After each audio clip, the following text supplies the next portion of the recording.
Hi, it's Splinterverse. Welcome to another episode of D&D New Releases, the show where we talk about new third-party products for Dungeons & Dragons from both Dungeon Masters Guild and DriveThruRPG. We cover 20 new titles from each of those sites. This is not a review show, as we have not looked at any of these products in full, so please venture into them at your own discretion. We do include alphabetical links to all of the titles shown in this video in the video description. So if you want to help the channel, please use those links to purchase these titles. You can also support by purchasing one of our books, two of which are shown on screen right now, and those are also linked in our video description. Please subscribe and share the video as well. It helps the channel and all of the creators in today's episode. This week's episode features titles released between August 27th and September 2nd, 2021.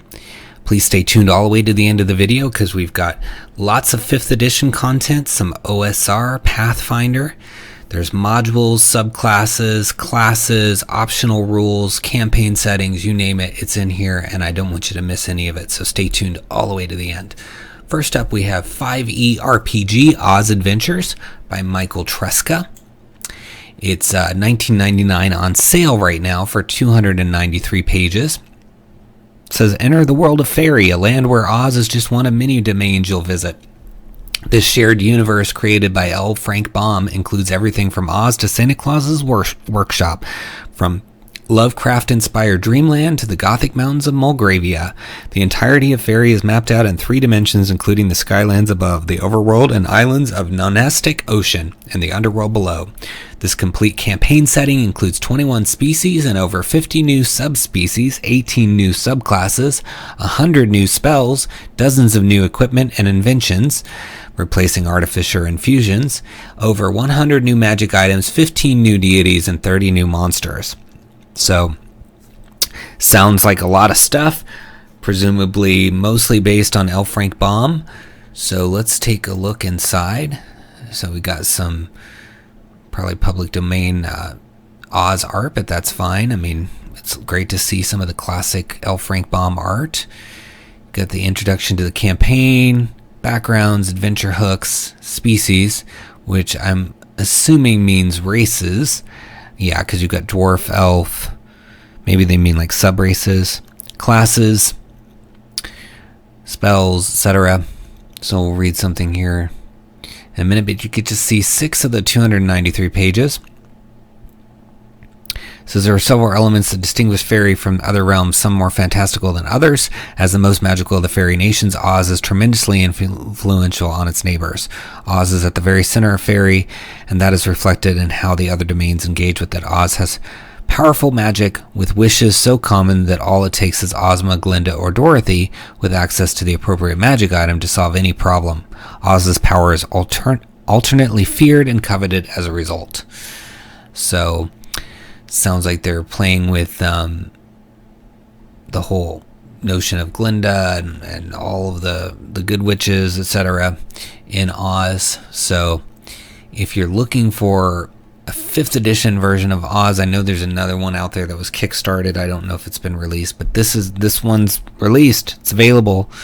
And it's from Malental Entertainment. It's out there. Give it a check and see if you like it, see if it's for you, and get started clicking those heels together and saying there's no place like home. All right, that's under 5e RPG in the links below. Next, we have Abracadabra, a guide to becoming a magical games master. It's a Judges Spotlight Award winner, and it's an ENnie's Tabletop RPG Awards winner for 2021. I like the cover art. It's got a lot to it. You can imagine the story here of these people sitting around the campfire and talking, so I enjoy that. It's on sale for $44.03, normally $48. It's 316 pages.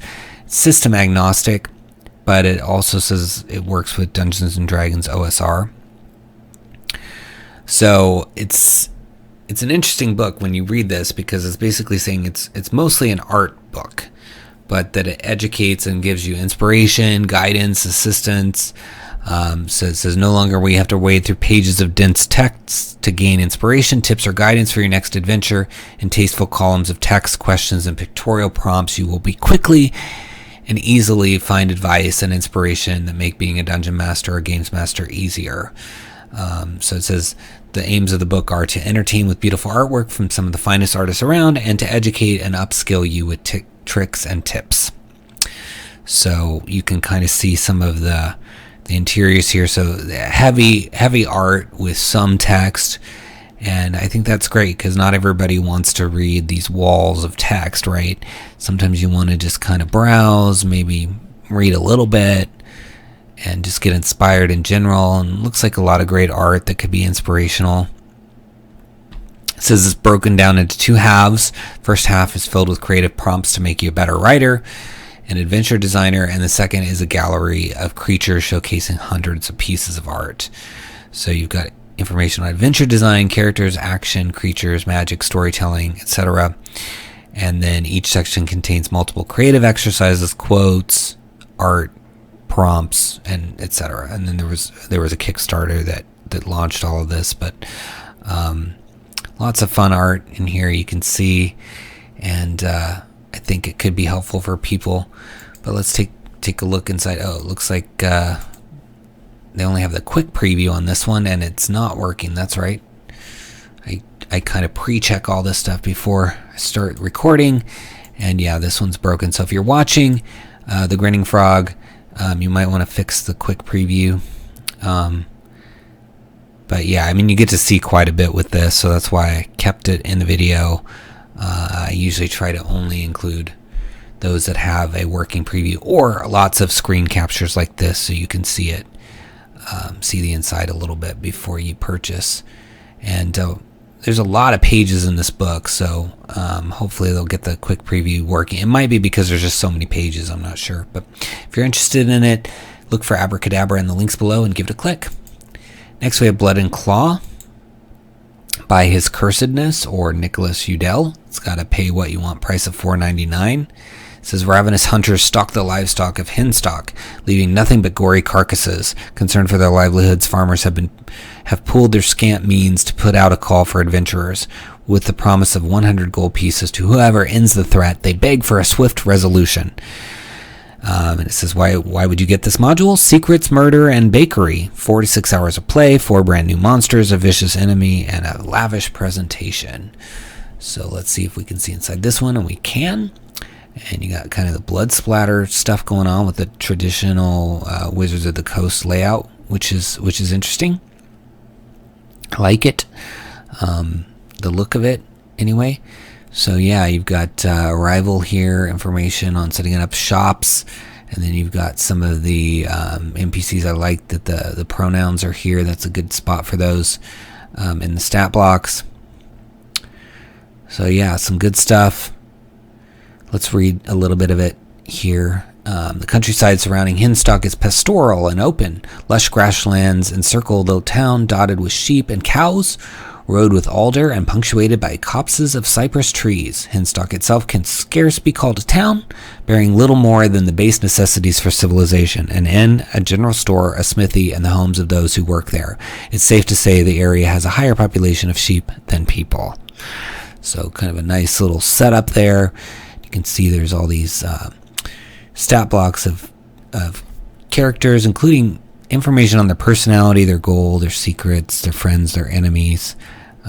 So that's nice, helpful information. I'm not seeing any of their combat stats, but maybe the intention is that these folks won't be fighting. They're just people that you meet.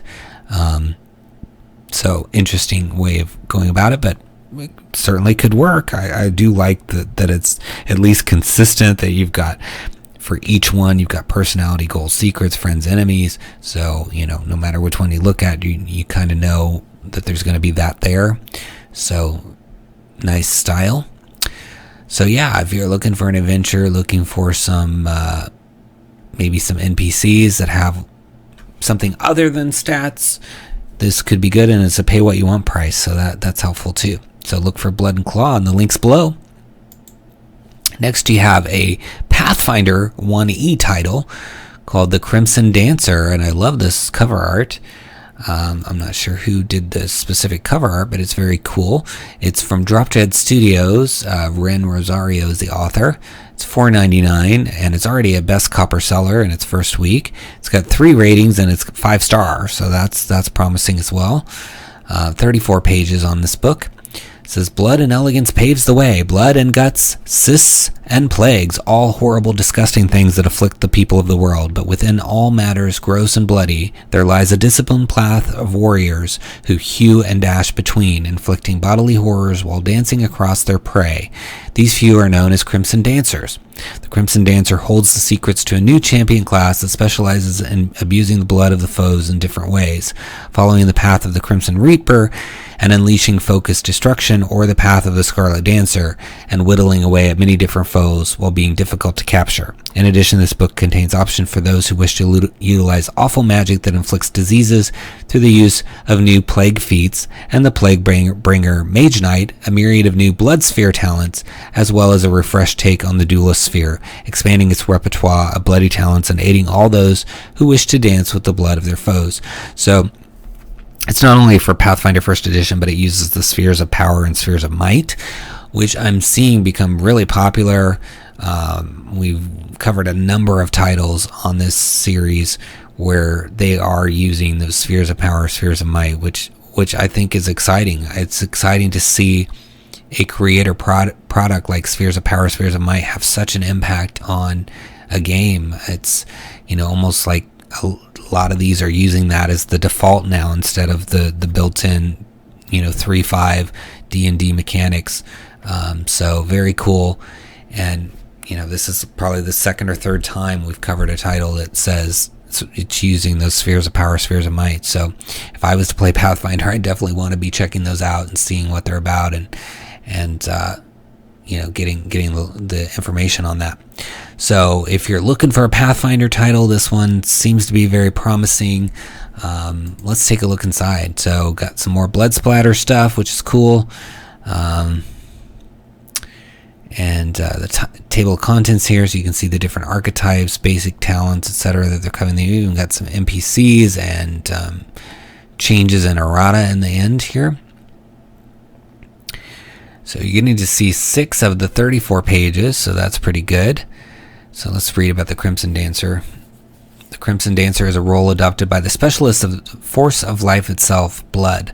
Whether that means the negative energy that holds undeads together, the oil, gears, or magic veins that animate constructs, or the crimson liquids that run through mortals. Crimson Dancers are aggressive, mobile fighters who leave wounds that can kill all warriors alike within minutes if left untreated. When pushed to their limits, they can even manipulate the blood that falls from their bleeding foes and manifest gruesome abilities fueled by the vitality of other creatures. A Crimson Dancer is a frontline fighter, skirmisher, and hunter who excels at winning wars through attrition and slowly gathers more power as a combat encounter extends. So it sounds really interesting concept. I also like how the author has thought about, well, what if there's no blood? So there's energy if it's an undead, there's oil if it's a construct, and then there's, of course, human or other creature blood. So I like that. And that's just the intro. So I already found something to like in the intro to the Crimson Dancer. So if you're looking for a Pathfinder thing, something new, maybe you really like the Spheres of Power, Spheres of Might, I would encourage you to click the link to Crimson Dancer in those links in the video description. And next up we have Dakuhausu, or Dark House, a Yokai Hunter Society intro adventure. It says Dakuhausu, the Dark House, the floorboards creak. Even if you try to step lightly, the sound is eerie in the dark interior of the house. The shadows dance away from the light of your flickering candles. Somewhere ahead, you think you see movement. The hairs on the back of your neck stand up, and you can feel a chill spread through your body. Is that the yokai you came here to vanquish? So some nice flavor there. This is a $5 title from Random Rambling Press, author Jorgen Bingston, 36 pages. And it says it's an introductory adventure for the Yokai Hunter Society tabletop RPG but it can be converted to use with any tabletop RPG you have at hand. So, and it says OSR here as well, so I'm assuming that it's suitable for OSR. Sometimes things are labeled improperly for OSR, so I don't check all of that, so don't get mad at me if it turns out not to be OSR, but it's listed as OSR, so I'm assuming it works with that. It says Yokai Hunter Society takes place in Japan during the Meiji era. You belong to a society dedicated to hunting down and vanquishing yokais. In Dark House, you investigate the house of a young couple where the husband is said to have murdered his wife. What secrets do you find? Is the husband guilty, or is there something behind it all? It's intended to be played as a one-shot or the start of a campaign. It can be played with rookie hunters or seasoned veterans. So there's information about the Meiji area, how to set up and play your branch of the Yokai Hunters Society, tips and tricks on how to run a horror mystery adventure. So let's look inside. I do like the artwork and the graphics, kind of something breaking through there. And then you've got nice, clean, easy to read, spacious text here. Some good artwork for the NPCs. And you're going to see 4 of the 36 pages. And so we'll just read one of these NPCs. So Manabu Basso, owner of a trinket shop, AOI. Sakana Manabu is a lesser demon who killed Ayako and took her place. Okay. So, yeah, very kind of Asian horror movie feeling to it. I love those kind of movies, so it could be really fun if you're looking to have something like that. And I haven't heard of Yokai Hunter Society, but I'm assuming it's a lot of fun. It sounds like it says here it's a horror investigation game or an action-oriented game in the style of Ghostbusters. So hopefully this is OSR compatible. It says it is, so yeah, check it out if you are interested in some Asian horror under the links down below under Dakuhausu. Next we have Feast from Loot the Room, $6 for 22 pages. It's system agnostic or works with OSR, and it's from Chris Bissett. And I do like Loot the Room's work. I've purchased some things from them before, and I've always enjoyed it. I love their logo because it's kind of a play on TSR. It's old logo. It says, deep in the earth it slumbers, ancient unknown patient. It inhales, tugging on the myocryzal networks that vein the land, pulling in everything it needs. Life, sustenance, people. There will be a ritual. The ancient thing will wake. There will be a feast. Feast is a system-neutral adventure for low-level adventurers inspired by a field in England and in the earth.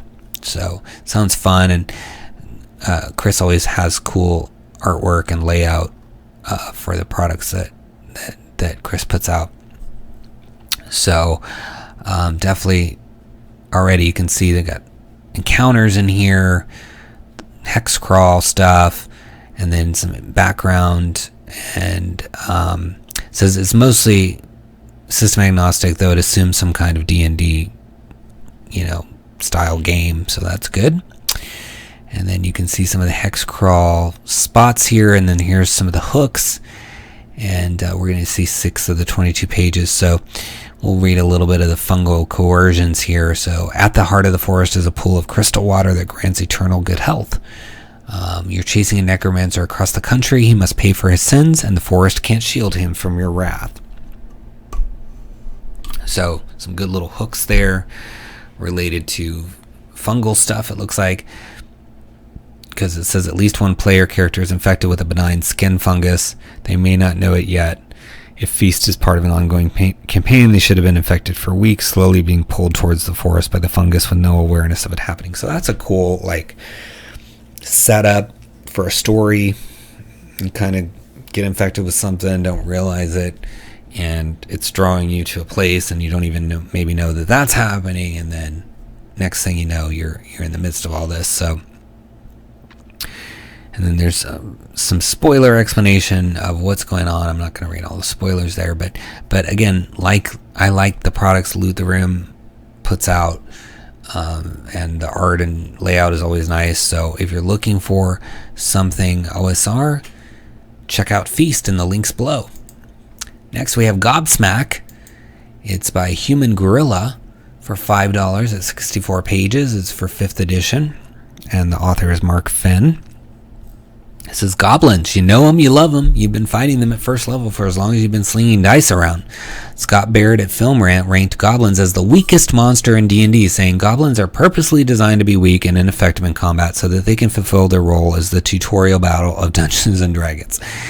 Yeah, well, guess what? The goblins are mad as hell, and they're not going to take it anymore. Gobsmack is a toolkit to help you reimagine goblins into an urban setting right alongside your elves, your dwarves, and your gnomes as denizens of your grand capital city. They live and work in your big fantasy city, and you can use them as random NPCs, contacts, rivals, or enemies.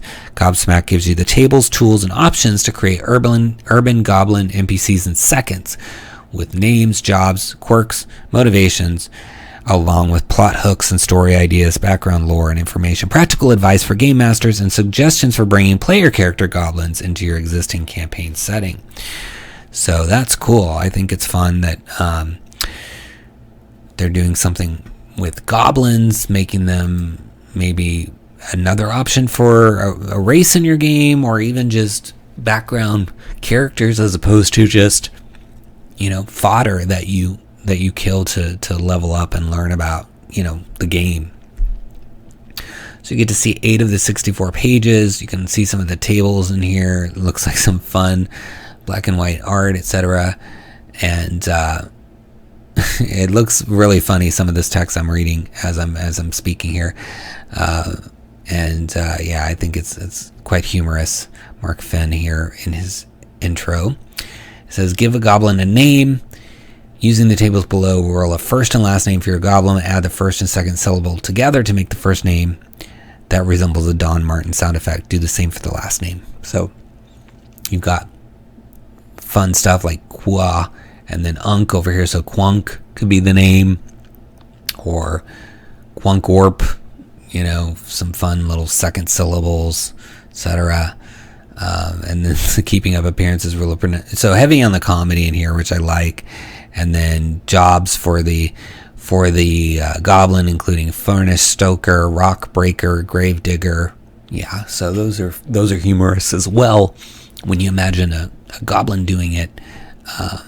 And then some personality for the goblins: always eating, gassy, sinus condition, sniffer. Yeah, this seems like a lot of fun. I think that this would be a really cool one just to read through and get a laugh, right? Because it seems like they put some comical stuff in here, and they're bringing some life to these monsters that maybe we don't think about as much. And I mean, even just being able to come up with goblin names, I think is super valuable, because players will ask, well, what's this goblin's name? It's like, and you have to think about it. But if you have this book and you kind of have it ready, or, maybe you put this into your Excel, you have an Excel file or something that helps you generate names or something, then you're good to go. So, yeah, check it out under Gobsmack in the links below. I definitely want to read this one. And up next we have Heroes of Solon. It's a campaign setting by Wildspire Miniatures, and it's version 2.0, written by Colin Anderson, and it's from Wildspire Miniatures, Family Fantasy RPG. It's got a pay what you want price of $5, 68 pages.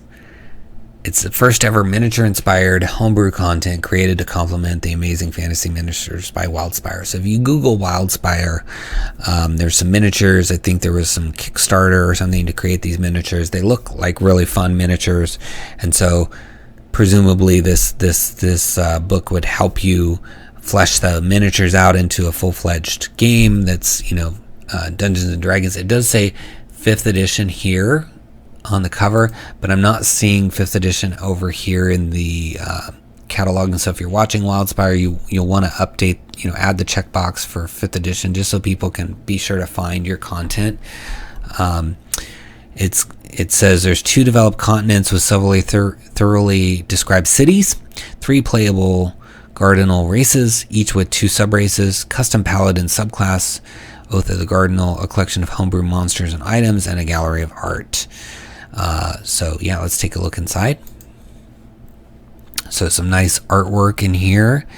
And yeah, you can see the kind of like these werewolf looking characters. So this is the Cardinal races. So Lupinol is the name of this race. It says the wolf-like Cardinals of Elysium have maintained a long-standing presence within the armies of angels who fight the hordes of evil. Their wolf ancestry and pack mentality make them the preferred forward scouts for good, as well as for tracking down lingering malevolent agents. The Lupinol were originally led by Duke Lucan. Now, Karash the Stalker holds the prestigious position among the 5 companions of Talcid. So, some flavor. Then you go into the names, the traits, and then down here we got the Lightbringer Lupinol, which was, I guess, a sub-race, Dark Touch Lupinol.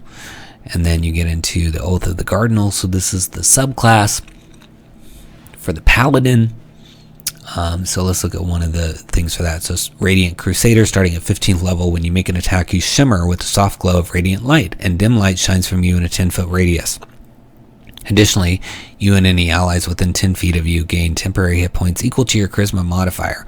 Once per long rest, you may choose to surge this effect, expending up to 25 points of healing in your lay on hands pool to restore that number of hit points to each ally within 10 feet of you. Kind of cool. So you've got a subclass, various races in here. We're just getting to see a small sampling because there are 68 pages, and this is only 4 of them, but they look like they could be fun. Didn't see any typos or anything, and the layout is very Wizards of the Coast style, so you get that feeling. Yeah, it looks well put together. Looks like it could be fun. And you know, if you're interested in miniatures, I would just Google Wildspire and look at some of their miniatures and see if it's interesting to you. It's, you know, they don't sell the miniatures on DriveThruRPG, unfortunately, so you can't get them on here, but I'm sure there's a way to get the miniatures if they're interesting to you. But I looked at them and I thought they looked really cool, and I think that the races and stuff are interesting. So I hope you guys will check it out. It's under Heroes of Solon in the links below. Next we have Knights of Sol, Land of Anor. It's a 5th edition campaign adventure for 4 to 6 players of levels 1 through 10. And it's by Ranger Reese for $13.50 at 163 pages. It says Knights of Sol is a complete campaign 5th edition adventure that can take up to 260 hours of play for 4 to 6 players. It contains descriptions, pictures, and informations of the land of Anor, including a full 9-chapter campaign story of 149 pages with colored battle maps, new magic items, monsters, and custom NPCs, stat blocks, and player handouts. Deep in the center of the earth, a creature of utter darkness awakes. The magic barrier that imprisoned the Void Father has cracked. After thousands of years, it is time for the next harvest. Can and will the player characters fulfill the unknown plan of the Archangel of Sol, a plan that does not come with the God Soul's blessing? Can the Iron Dragon beat the players to the items they seek? Will the players accept an alliance with the Bone King? So there's 6 different multiple endings. Each one has a chance to continue with more epic stories if you wish. So let's take a look inside. So you get to see 6 of the 163 pages. So it's kind of going day 1 or day 3, past 2, day 1, past 2, day 2. So there must be various passes they're making here, but you can see they've got lots of flavor text for the various places and some art. So let's look at the black room here. It says the walls of this chamber and dwarven bones that lay here are scorched black by some sort of fire. Anyone capable of sensing the arcane can still feel echoes of the heat and pain that were summoned into existence by the dwarven enemy. So some good flavor. And got shrines in here, a minor dwarf that's possessed. So it looks like fun, detailed, lots of campaign material. So if you're looking for something that's kind of fleshed out, this might be an option for you under Knights of Sol in the links below. Next we have Low Life from the Goat's Head, or Sam Sorensen, who's the author, and it's $8 at 36 pages. It's for OSR. Low Life is a toolkit for old school RPGs about delving into tunnels, trenches, and mines. Inside you'll find rules and procedures for caving, climbing, and tunneling, hazards and dangers cavers might encounter beneath the surface, monsters, plants, and fungi that dwell in and around the hills and caves, items and tools to use for digging and surviving the tunnels, generators and tools for building your own tunnel networks or modifying existing dungeons, bits of aesthetic flavor, and world building scattered throughout.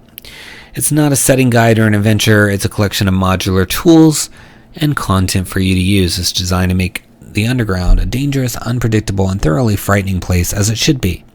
It's broadly compatible with most old school systems and is built to be modular and easy to hack if yours is a bit different. And that's cool. So it's for OSR, but I'm guessing with some of this that you could use it for other systems as well. So they've listed the caving equipment here, and you've got information on all the equipment, and then nice. I love the style of this. It looks like a fun, record album or like magazine layout or something. It's kind of a cool look to it. And yeah, you've got all the rare items listed, monsters listed, flora, fungi, hazards, climbing, tunneling. All the good stuff for Underdark or underground stuff. It seems like caving, passage size, caving space, so educational it seems like as well. Modifiers to caving rolls, failing a caving roll. I like all this. When stuck to get unstuck. Kind of creepy art there, which is cool. Climbing. Yeah, you get to see 19 of the 36 pages, so pretty much half the book. But it looks like a lot of good stuff in here. If you're and here's something on generating tunnels. So you could use this generating tunnels for pretty much any system, right? Because you're just creating a map. Even if you're using dice that you maybe wouldn't use for another system, you're still, the end goal is that you have a map that you can then use for something. So definitely something in here for everyone. They're talking about all the shaft sizes here, the verticality, even various symbols that you can use to document the cavern shafts and tunnels. So I think this has got a lot of value just from what I'm able to see in this preview, and I'm not even reading everything, right? So if you are at all interested in doing some underground stuff, Underdark, anything, regardless of the system, I think you're going to get something out of this. I mean, $8, you get some stuff you can use for Underdark, get some stuff you can use for OSR, get some stuff that you can use for other systems. I mean, it seems like a lot of value with some nice art and fun stuff to read. So check it out under Low Life in the links below. Next, we have Elves Masquerade, an out-of-this-world adventure for 4 to 6 adventurers of 4th level, by Austin Holm and Watcher DM. It's $5.99 for a PDF and MP3 bundle.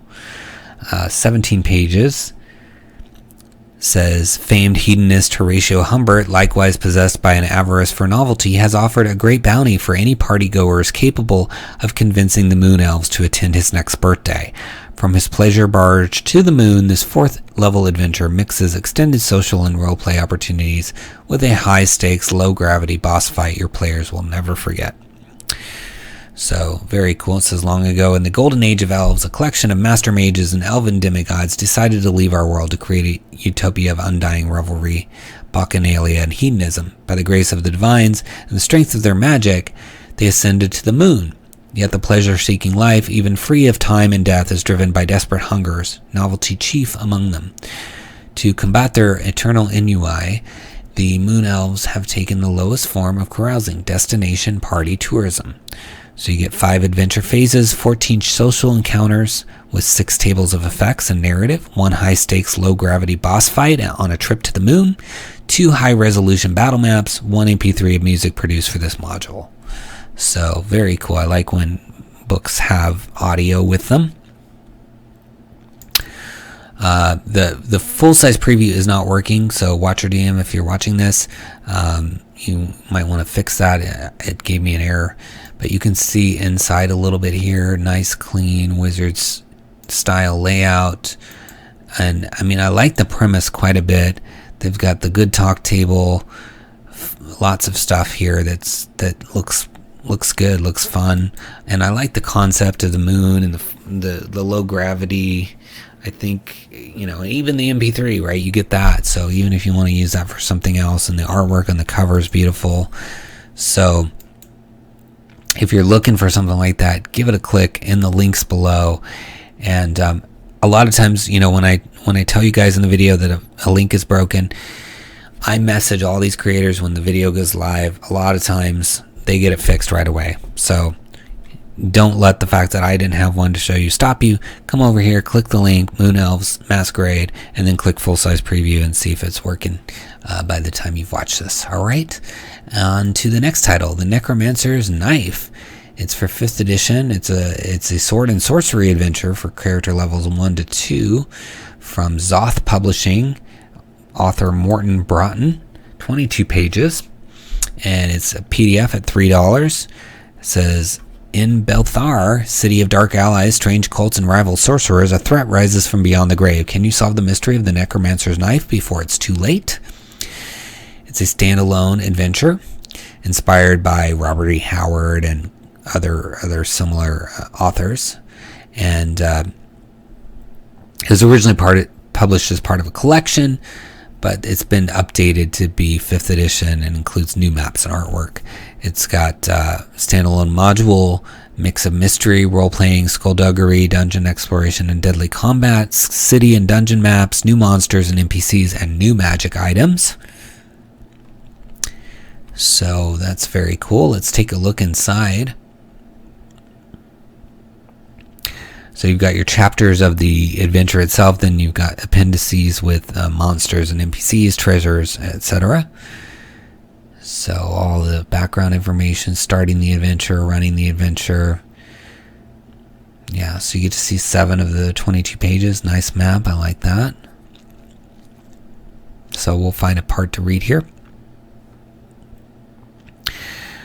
So the Necromancer's Knife. The dagger has a handle of ivory and a silver blade with black runes etched into it. It is evidently an item of some value and likely a funerary item. The black runes are the personal symbols of the long-dead sorcerer 𝙏𝙤𝙢𝙬𝙗, as any sage worth his salt will attest to. Having found this dagger, there are several things the player or characters might do. So then it goes through, you can keep the dagger and do nothing, try to find out more about it, sell it, etc. So it's nice that they're thinking through the options, and yeah, very clean, easy to read layout. And this is a conversion from an older module for some other system or older version. So it's probably been played and given feedback on it. So I'm guessing it's pretty well put together at this point.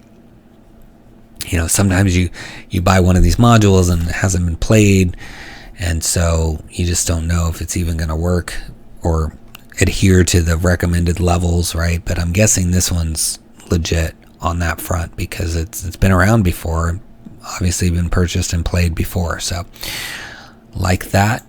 And I love the interior artwork, and the layout is very clean, easy to read, and definitely different than a lot of the layouts I've seen, so I'm a big fan of it. So look for Necromancer's Knife in those links down below and give it a click. Next we have Olympia, Twilight of the Gods by J.P. Chapleau and First One's Entertainment for 5th edition. If it will let me click out of it, there we go. $10, and it is 167 pages. It says, become a legend by taking on the god or forging your own legend. Inspired by the myths of ancient Greece, Olympia is a campaign setting that takes you to a place both unique and familiar. It expands on material from the campaign setting and contains rules to play servants of the 12, including Zeus, Hera, Aphrodite, Ares, Athena, Hermes, etc. Discover the 11 nations of Olympia, each based on one era or location based on myths from every era of ancient Greece. New rules to allow you to create your myths, your own legend. New feats, equipment, spells, magic items. New races, from the Amazon to the demigod to the nymphs. New character options, including a new unique domain for each of the gods. Expanded bestiary with over 30 new monsters. And yeah, sounds like a lot of fun. And there's a bundle that contains a bunch of other things. 𝙁𝙚𝙢 campaign setting, the Rhyme campaign setting, and some other stuff. So definitely check that out before you purchase. See if it's better to get the bundle for you or the original by itself. I love ancient Greek stuff. I love ancient Rome, Egypt. All of those are just some of my favorite periods in history as far as I find them fascinating. So this is cool that they've got this. There is Theros out there, but I like that this one is really directly based on ancient Greek mythology, etc. And there's probably stuff in here that if you do play Theros that you could transfer over, or you could have a separate campaign that is based in Olympia. And you've got all kinds of information on the 12 gods, class options, character options, magic. I mean, lots of things in here. And even if you just pull out a subclass or a spell, you're going to get some value out of this that you can use for Theros or some other campaign. But it seems really cool to me from what I can see. I like the map and the feel of it. It reminds me of a lot of history textbook maps. So it says, why ancient Greece? The tales of the heroes of ancient Greece influenced Western civilization and history, from the travails of Hercules to the hunt for the Golden Fleece to the defeat of the Kraken. These colorful stories remain entertaining and filled with lessons that are still valuable to this day. The implication on our lives is still relevant. So that's true. I mean, once a week I probably hear something that could be traced back to ancient Greece with, whether it's some of the philosophy or just some of the concepts in our stories that we have today are just so reminiscent of an old myth, right? So fun idea, like it. Has a lot of uses, whether it's on its own or part of Theros. So check it out under Olympia campaign setting down in those links in the video description. Next we have Otherworldly Patron, the Catalyst. For 5th edition. This is a colorfully whimsical warlock subclass, and it's from Catalyst, but authors are Theodore Kokovitis and Christina Kritikau. It's $1.95, pay what you want, 8 pages. It says, the Catalyst has chosen you to battle entropy. Become a warlock of the Catalyst and discover a colorful warlock archetype focusing on magic through art and creativity. A stat block for a Catalyst adventurer, a friend, and possible familiar with strong utility. The power to paint mundane and magic items into reality. Game-ready lore about the mysterious Catalyst and one of its first warlocks. Beautiful illustrations. Your patron is the Catalyst, a mystical feline being of creativity and whimsy that exists on the rim between worlds, where sheer will shapes the fabric of reality. Catalysts thrive in painting the nothingness of the void with pretty colors and creating quirky curiosities out of the formless matter, and then they take long naps. So, very much like a cat. So, some cool stuff, like the artwork is great. I love the cover art. This is just beautiful. It's nice that they have that, because we're imagining this patron that is kind of based on the cat.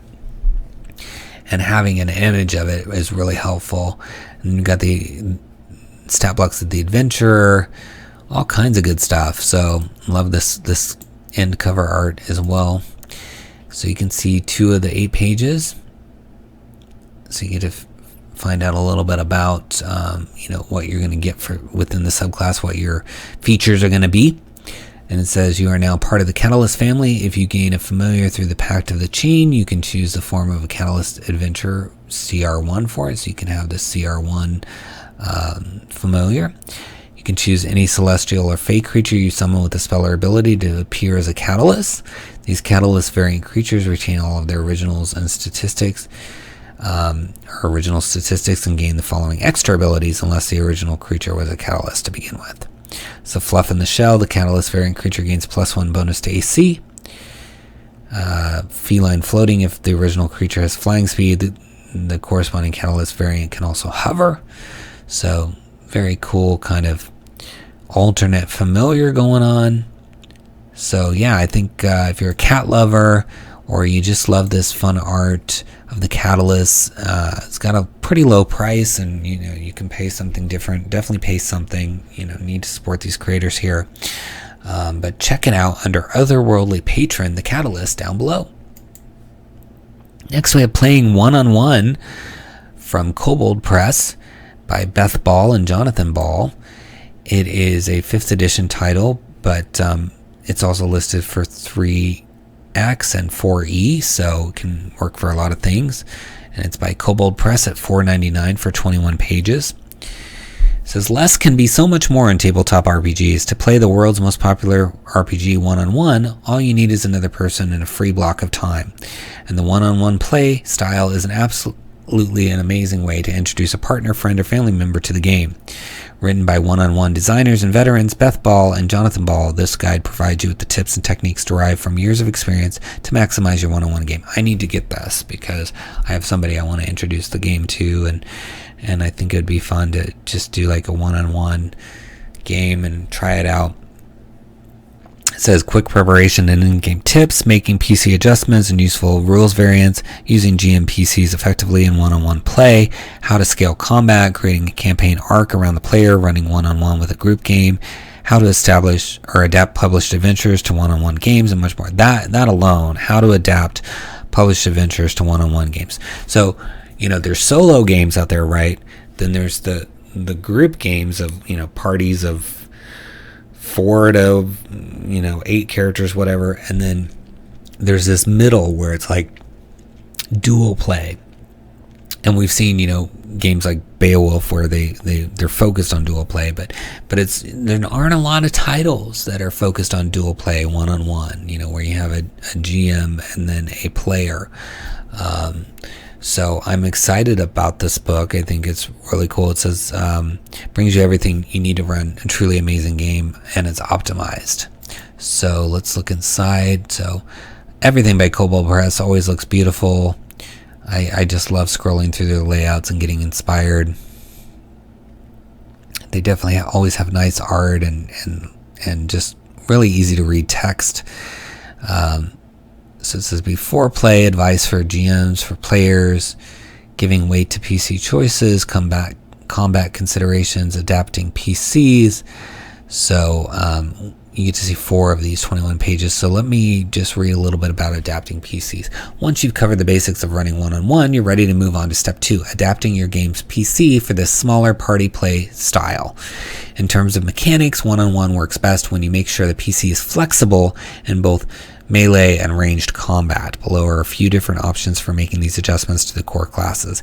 Even with a more flexible PC, we still suggest adjusting the number of combatants to make sure that 1, action economy doesn't get too imbalanced, and 2, the PC has someone to talk to on their adventures. Yeah, that's important. Ensuring that the small party isn't drastically outnumbered will go a long way toward keeping the combat engaging instead of overwhelming, and having a fellow traveler, whether animal or person, will allow them to engage in roleplay throughout and provide them with additional support in social encounters and exploration. And it says, so 1 adaptation is to boost spells and attacks. So it gives you some tips on that. And then another adaptation is to borrow from other subclasses. And then a third is give companions an upgrade. So it's nice that they're giving you multiple options. They're not just saying, here's the only thing you can do.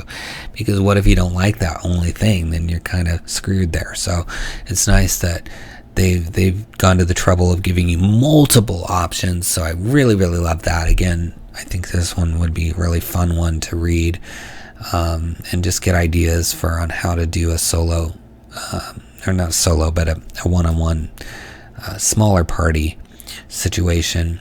And it's true, you do need something for the character to roleplay with. So NPCs, other PCs, companions, animals, whatever it is, gotta mix that in there. So I like that they're prompting you to do that. But gorgeous artwork, great concept. I'm definitely saying this is going to be a good one for you. So click the link for Playing One-on-One down below in those video description links and give it a try. Next, we've got Rackham Vale, fantasy adventure from the Art of Arthur Rackham by Brian Saliba and Craig Schaefer. and it's from Crowbar Creative for $7 at 152 pages. It's for OSR, and it's got some interesting, nice reviews here already.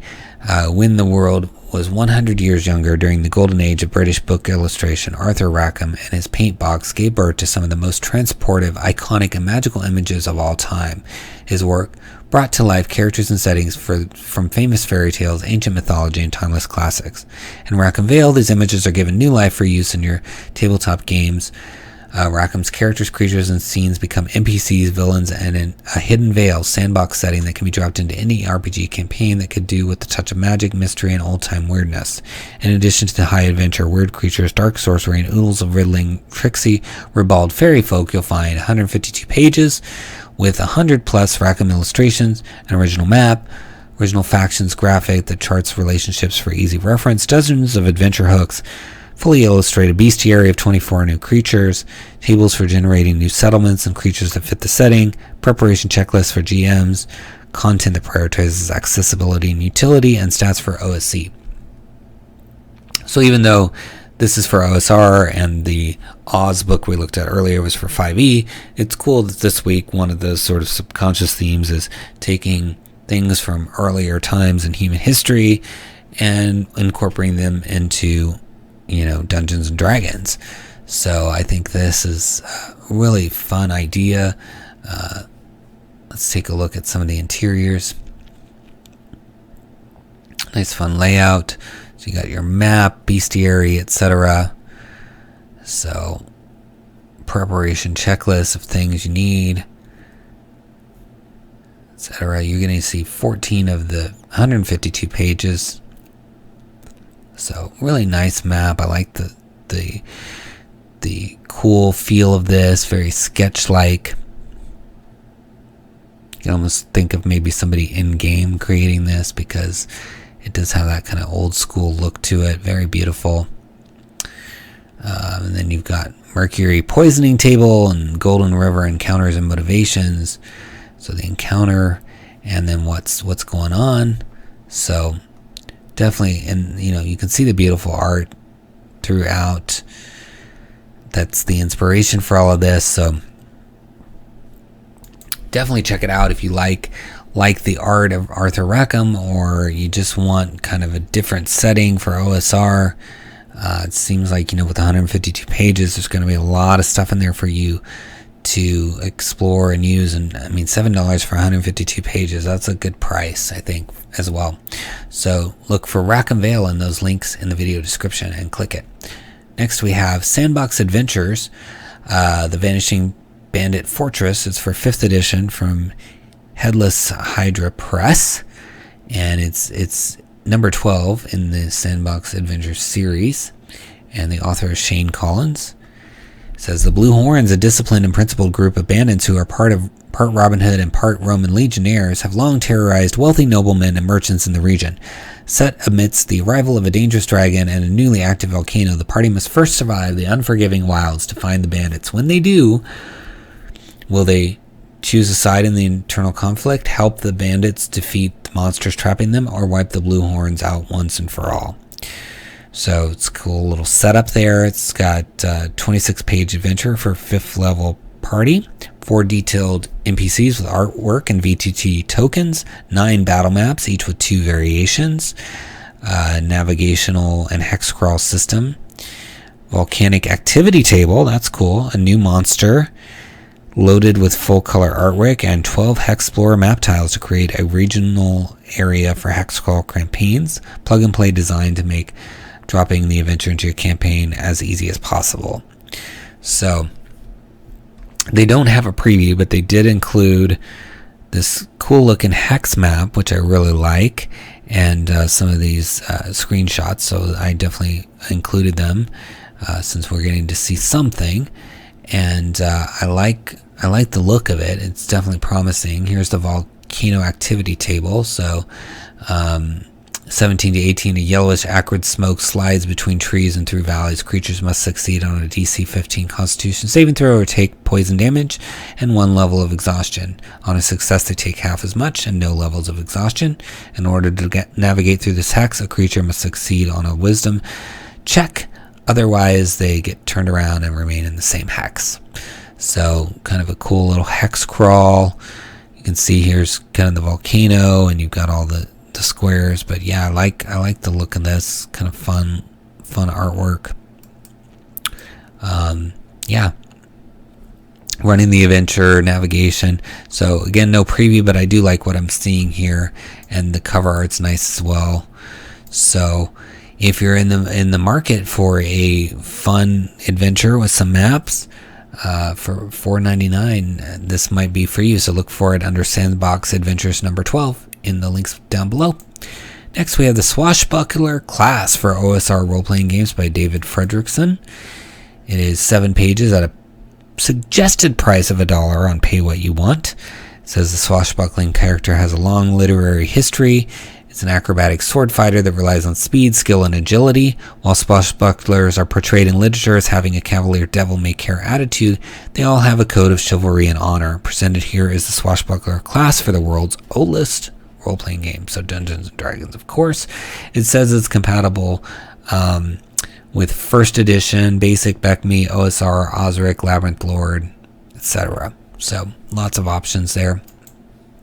Let's take a look inside. You get to see 2 of the 7 pages, and you get all the kind of essential class information here, and then so just a little bit of information, but it still looks like it's sufficient to get an idea of what the class will do. High jumping represents the vertical distance the character can jump with or without running start. So they've got a list of the jumping distances and climbing and all that good stuff here. Magic weapon bonus. Swashbucklers receive a bonus to their AC against melee attacks equal to half the magic bonus of any weapon that they're wielding.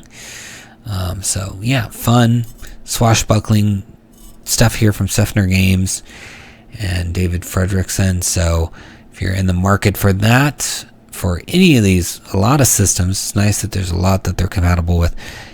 Give it a click in the links down below. Swashbuckler Class. Next, we have Teacher Gamer Handbook from Wild Mind Training by author Zachary Resnicek. And it's got a lot of options. You can pay $30 for a PDF, or you can go for softcover premium, hardcover premium, softcover standard, hardcover standard, or combinations thereof. And it's 296 pages. No preview, but there's so many pages, and it's such an interesting, different concept that I did go ahead and include it. Although, if you're watching Wild Mind, I would encourage you to either put a few screen captures of pages in here somewhere, or do the preview, just because you do have 296 pages, so there should be something in there that you can show. And you don't have to start with page 1.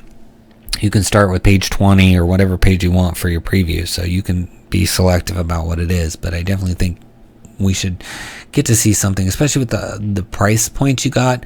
Most people are going to want to see something before they buy it. So again, viewers, by the time you go to click this, those previews may be there. So definitely don't judge it by what I'm seeing, because a lot of times these creators will update after they see my video. But yeah, I was intrigued by this when I was going through and picking the titles for this week, because it says it's a skill set framework of 36 life skills for educators to facilitate limitless RPG classroom games in schools and off-screen experiences for learners 10 years and older. It's a full-scale, ready-to-play semester course of literacy-driven lesson plans for 40-plus hours of co-creative play. So they're incorporating RPGs into education, which I find really cool. They've got lesson plans, there's activities, basic skills, 21 basic skills plus 15 advanced skills, 13 phase character build, takes 8 to 10 hours, pre-gaming, in-gaming, out-gaming, post-gaming strategies. Program builds upon itself and lays a foundation to build more advanced skills. Curriculum style book for those that have a basic understanding of Dungeons and Dragons. Foundation references. So it says if you're a teacher and you already play role-playing games, this book will be an instant resource for you. Like any teaching approach, method, or curriculum, it will take some time and effort to incorporate, but the payoff is phenomenal. RPGs in school is designed to complement any curriculum and all other disciplines while supporting a wide range and scope of life skills development in schools. So there's some testimonials from some teachers and students, and they even have a video. I just, normally I don't include anything without a preview, but just given the sheer page count, that it's compatible with 5th edition and 3rd edition, it looks like, as well as Pathfinder, and that it's about educating people. I thought I need to show this to you guys. Maybe some of you are teachers and can use this, and have been wanting to find a way to work your hobby into some of your lessons. I think also teachers, they have to create all these lesson plans all the time, and it's a lot of work. So when you can maybe repurpose some lesson plans from somewhere else, like a book like this, it can be a lifesaver, especially if you're short on time or you want to just try something different, shake it up. Maybe you've been doing the same lesson plans forever as a teacher or whatever. So, but there may be stuff in this book that even people that aren't in an education setting can use. So I'm hopeful that they'll add some previews, add some screen caps of some sections, because, I would be open to that. It might be a high price point for just pieces to be used, but maybe maybe they'll spin off and make a piece that's just got some pieces that you can use if you're not an educator as well. Who knows? But I'd still be interested in looking, because I know people that are teachers as well. So check it out under Teacher Gamer Handbook in the links below. Next, we have Tomb of the Restless from the DM Lair and Luke Hart. It's $4.99, and it's for 5th edition, 16 pages. So Tomb of the Restless is a adventure designed for a party of 4 to 6 level 7 characters. It features read-aloud text and maps designed for virtual tabletops. After years of research and countless endeavors, a local farmer has finally found what he believes will revive the public's love for the perfect beverage his late third great-grandfather invented. With the party's help, he may be able to accomplish his lifelong goal. However, many individuals in the town have warned that a great danger awaits them there, deep within those tunnels. So let's take a look inside. Cool intro art here, and nice linked resources. So you've got NPCs, background, hooks, the adventure itself, creatures, and items. So very nice, and you get to see 6 of the 16 pages, so that's a good amount. We'll read one of these little flavor texts in a moment. So the Gilded Hollows. As the party approaches the cavern's entrance, read the following. The face of the cavern is completely destroyed. Most would likely pass it by, thinking it nothing but a pile of rocks against a hillside. Small holes left between massive boulders allow you to peek past the pile and into the dark tunnel that lies behind it. As you stand there, you notice it is eerily quiet. The natural sounds of the surrounding nature refuse to come near this entrance, and only the light flow of frigid air blowing throughout the tunnel can be heard from inside. So nice moody intro there. So it goes through each piece: boulder, ceiling and floors, walls, lighting, etc. So pretty detailed, nice, clean, easy to read text. So this seems like it could be a fun adventure, and it's got some underground stuff, so you might even be able to combine it with that book we looked at earlier about caving, etc. So I like this. Looks fun. So yeah, if you're in the market for an adventure and that sounded good, give it a click down in the links below under Tomb of the Restless. And that's our last title for DriveThruRPG this week. We're going to move on to DM's Guild. But before we do, please follow me on Twitter. We're getting close to releasing our Feywild book in a couple weeks here, as well as our Dragon book in October. And so there's going to be some previews coming up on the Twitter, and just a lot of ways you can interact with me if you want. I do reply to everybody, whether you're commenting on YouTube or messaging me on Twitter. I do get back to everybody. Speaking of YouTube, please subscribe to the channel, like the video, share it out if you can. Helps us reach more eyeballs that can help support these creators.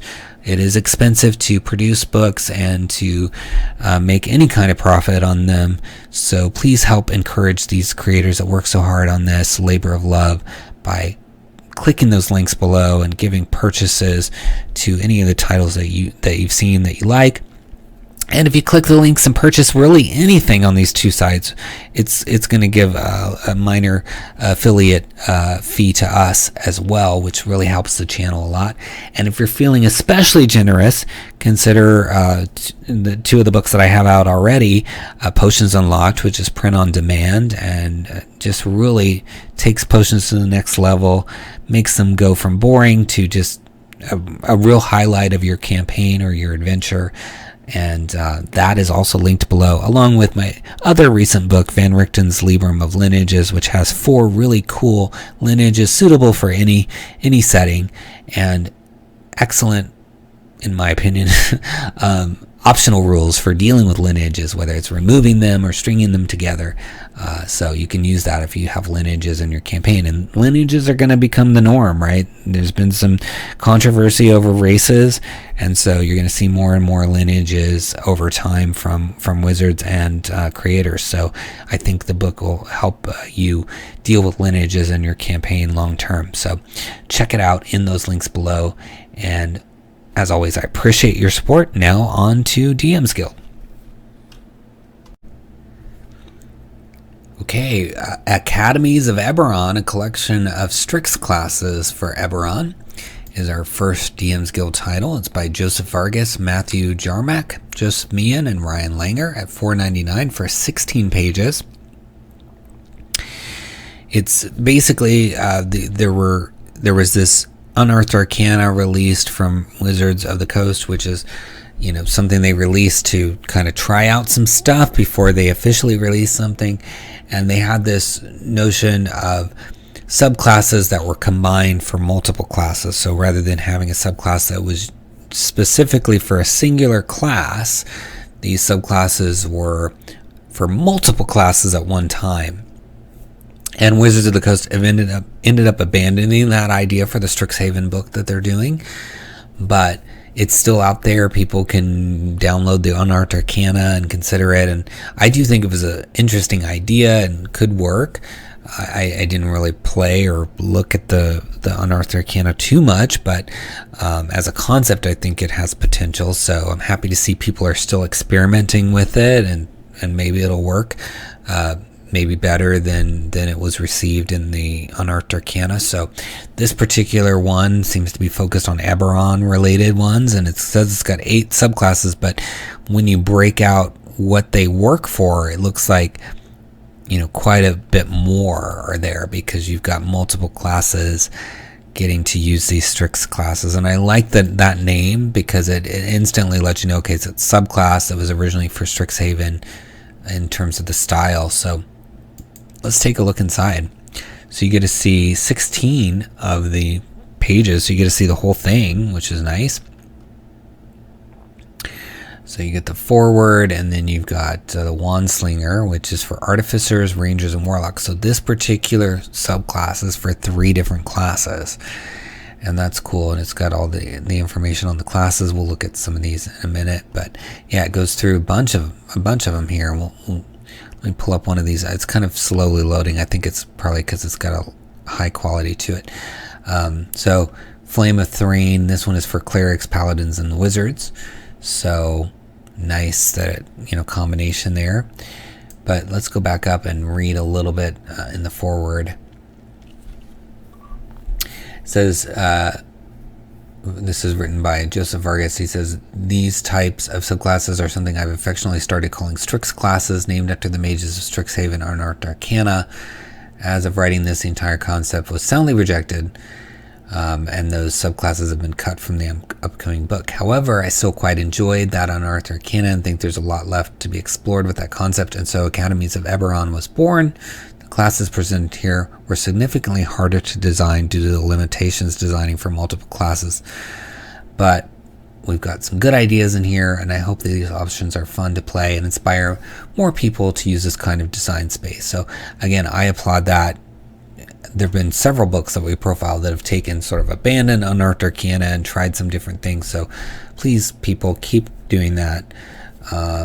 Because there's always the minority of people that love something that got canceled, right? And so you're helping at least give them some options, and maybe you'll do it in a way that Wizards didn't, and and maybe wizards could even learn from you and adapt what they originally thought to try. So I like this. So let's read about one of the classes here. So Scion Ghost Soldier. As the last war took its toll on Seer's armies and coffers, the embattled nation looked for creative ways to keep its foes at bay. Scion Ghost Soldiers were artists, actors, and engineers who were part of a tactical deception unit that used clever ruses to trick the enemy, often serving as a decoy or fooling the enemy into thinking they were facing a much larger force. Some Ghost Soldiers that survived the war returned to their homeland and continued to use their skills to guard Scion ruins and relics from unscrupulous treasure hunters. So this is for artificers and bards. And so then it tells you how to actually implement it, because it is a little different. You can't just pick your subclass like you normally do, right? There's a little difference to it because of the levels, and at what point you get the abilities and stuff is different between some of the classes. And so I like that they're spelling it out for you. But great that you can see the whole title, so there's no reason not to click the link for Academies of Eberron in the video description and read through the whole thing and see if it's of interest to you, if you might use it, and then if you feel like you would, give it a purchase, and encourage folks like these to keep thinking outside the box and maybe trying some things that were abandoned even, because there could be a hidden gem in there. Next we have Alphin Storumbur's Guide to Everything, Part 1, Character Options, from Kaylin McKenzie and Siddharth Siravara for $4.99 at 31 pages. So there's some background on the Alphin character, and this is a 3-part series that presents new options to players and DMs alike, with Part 1 containing 14 new subclasses, the sharpshooter martial archetype repurposed from Unearthed Arcana, and 5 remade subclasses that were underpowered. It also contains 8 new feats, 4 spells, and great tips on creating characters. So new subclasses, remade ones, including the Battle Rager, Berserker, Way of the Four Elements, Wild Magic, and Undying. Seems like Wild Magic is a popular one, but maybe there were some things that needed to be tweaked about it. 8 new feats, and then building advice scattered throughout the book. And then they're going to do the other 2 installments later in the year. So let's take a look inside. More information on Alphin, and then the contents of the book, including all of the different domains. You can see they've got some interesting titles of their domains and oaths and whatever that your bloodlines, etc. It's all here. New and remade character options.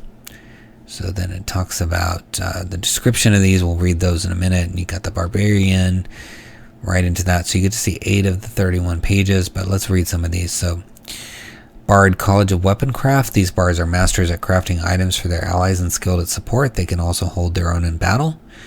Paladin Oath of Health. Strong healers who can bring their allies back from the brink of death. Ranger Tracker, focusing on eliminating threats to their home. These rangers focus on fighting their favorite enemies. And Sorcerer Mechanical. These sorcerers got their powers through tinkering in a lab, being experimented on by others. So just a few touches of what's in there, and then you can see there's some original subclasses and then modified ones, which I know sometimes people are looking for as well. So look for Alphin Storumbur's Guide to Everything in the links below and give it a click. Next we have the DM's Guide to Travel, 8 Methods for Prepping and Running Travel, by Zeke Gonzalez and Anja Savar. It's $4.95 for 20 pages. And it says it contains suggestions, tips, and guidelines for preparing and running travel. So 8 methods to prep and run it. 2 sample skill challenges, a template to design your own skill challenge, tips for incorporating multi-session travel into a campaign. And that's cool, and I like that they've got a bundle down here for other DM's guides. They've got hunting, foraging, fishing, all collected, along with the travel one for $6, which is not much more than this price. So like for an extra $1, you can get 4 books. So still click the link in the description below, because we will get a little bit for the channel out of it, and then maybe consider going down here and getting this instead of the original, because I think for $1 getting 4 bucks, $1 more to get 4 bucks is probably the way to go. But let's take a look inside. I think this is going to be a fun book because there's definitely a need for these things. I would be interested in reading it. So yeah, you've got jumping to the action, sightseers, travelogue, collaborative world building, and yeah, some tips for the DM, all that stuff. So I like that the art is plentiful and the formatting is fun, easy to read. I've looked at some of the other titles from 𝙁𝙤 Gonzalez, and lots of fun stuff. Always looks great. So it says long journeys are a staple in fantasy genre, but they can be quite difficult to make fun and meaningful. Collaborative and dynamic storytelling is what fuels enthusiasm for a campaign, and that kind of play comes naturally when the story centers on an exciting quest or adventure. It is all too easy for that enthusiasm to lag during sessions that are focused more on moving from one quest to another rather than action. So they're hitting the nail on the head. You know, it's a problem area, maybe not the most fun, and so this guide comes in and makes it have forward momentum, makes it interesting, gives you some different ways to handle it, and maybe you can pick a way that works for you. You don't have to necessarily use all the means here, because I can see already, between jump to the action, sightseers, collaborative world building, and travelogue, that there's 4 different options already right there. So spice up the travel for your players by clicking DM's Guide to Travel in the links below and grabbing this title, maybe even the bundle down below. Next we have Edge of Darkness, a 4-hour adventure for 1st to 2nd level characters from Blair Welsh for $3.95 for 23 pages. It says 6 pre-made characters are included, 2 new magic items as well, a character background, and you get print quality, screen quality, all kinds of stuff, and then some maps, gridded, ungridded. Yeah, lots of fun. So let's take a look inside. You got all the information, a little flow chart on the adventure, some flavor text, which looks nice here, and then your maps. So we'll read some of the flavor text. I always like to read that for you. It's not too much of a spoiler since it's going to be read to you if you're playing it. It says, Tavern Rumors. If the party spends some time in a local tavern, either actively searching for leads or just passively listening to chatter, they might overhear the following conversation. Did you hear that Angus and Oswald are looking to hire a new group of fools to go tramping off to God knows where? Hey, you couldn't pay me enough to do that kind of stuff. I don't know. Apparently they offer a fair sum of gold to any who make it back. That's the problem. Most don't make it back. Gotta be a bit touched in the head to go in for all that monster killing and sword swinging, I reckon. So, kind of get to hear this whole conversation, and then you get an idea that maybe you should, look for Angus and Oswald and be hired by them. So yeah, it looks like it could be fun, little adventure. It says that Angus and Oswald are 2 wizards trying to unravel the mysteries of many planes of existence, so they often hire adventurers to do that. So they're talking about a permanent portal to Shadowfell here, so that could be fun.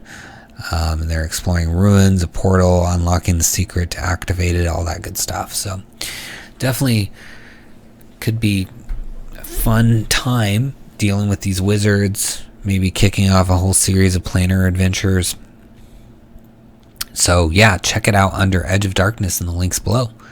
Next we have Elemental Influenced Monsters by Georgina Young at a pay what you want price of $2.76 for 6 pages. It says, introducing ways to incorporate more elementals into your game. This product is a setting neutral template for altering beast stat blocks to incorporate influences from the elemental planes, while keeping everything balanced according to challenge rating. The template includes effects to add to a beast influenced by any elemental plane or power, and others specific to element, including but not limited to air, like flying speed and ability to cast Thunder Wave, earth, burrow speed, and tremor sense, etc. And then there's 4 examples to get you started. So you've got an Orin giant hyena, a Terran stegosaurus, Ignan giant elk, and an Aquan hulkling crab.